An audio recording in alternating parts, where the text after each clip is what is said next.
বাংলা ছবির স্বর্ণযুগের প্রায় সকল কিংবদন্তি অভিনেতারাই আমাদের ছেড়ে চলে গিয়েছেন। হাতে গোনা যে কয়েকজন রয়েছেন তাদের মধ্যে একজন হলেন স্বনামধন্য অভিনেতা নির্মল কুমার। বর্তমানে ৯৭ বছর বয়স তাঁর। এখন ঘরের চার দেওয়ালের মধ্যেই দিন কাটে নির্মল কুমারের। পর্দা থেকেও বিদায় নিয়েছেন, বহু বছর হয়ে গেল।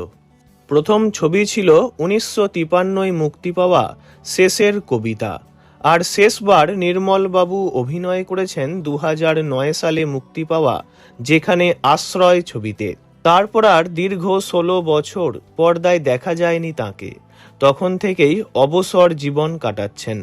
ব্যক্তিগত জীবনে ১৯৬৮ সালে ভালোবেসে অভিনেত্রী মাধবী মুখোপাধ্যায়কে বিয়ে করেছিলেন তিনি। নির্মল বাবু ও মাধবী দেবীর দুই কন্যা সন্তান, মিমি আর ঝুমি। বর্তমানে তাদের দুই কন্যাই প্রতিষ্ঠিত। বড় মেয়ে মিমি অধ্যাপিকা আর ছোট মেয়ে ঝুমি বিদ্যালয়ের শিক্ষিকা। সিনেমা জগতে তারা আসেননি। দুই মেয়েরও বিয়ে হয়ে গিয়েছে এবং তাঁদেরও ছেলে মেয়ে রয়েছে। এখন ৯৭ বছর বয়সে নির্মলবাবু তাঁর বড় মেয়ে মিমি, জামাই এবং নাতনি জয়ীকে নিয়ে থাকেন লেক গার্ডেন্সে নিজের দোতলা বাড়িতে।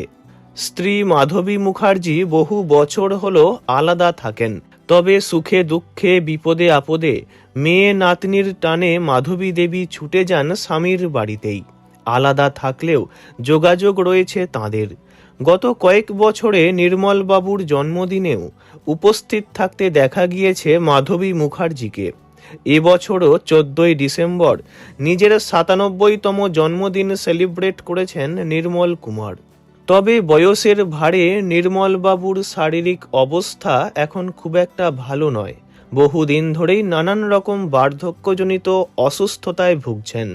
সঙ্গে রয়েছে হৃদযন্ত্রের সমস্যা, তাই বুকে বসানো হয়েছে পেসমেকার।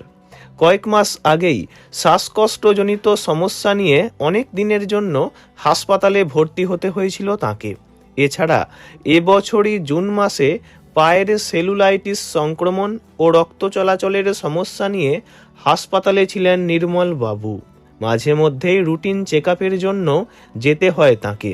তবে তার মেয়ে জামাইরা খুব খেয়াল রাখেন। সকলকে নিয়ে বেশ ভালো আছেন বর্ষিয়ান অভিনেতা। ভিডিওটি এইটুকুই। বিনোদন জগতের সব রকম খবরাখবর জানতে চ্যানেলটি অবশ্যই সাবস্ক্রাইব করবেন। ধন্যবাদ।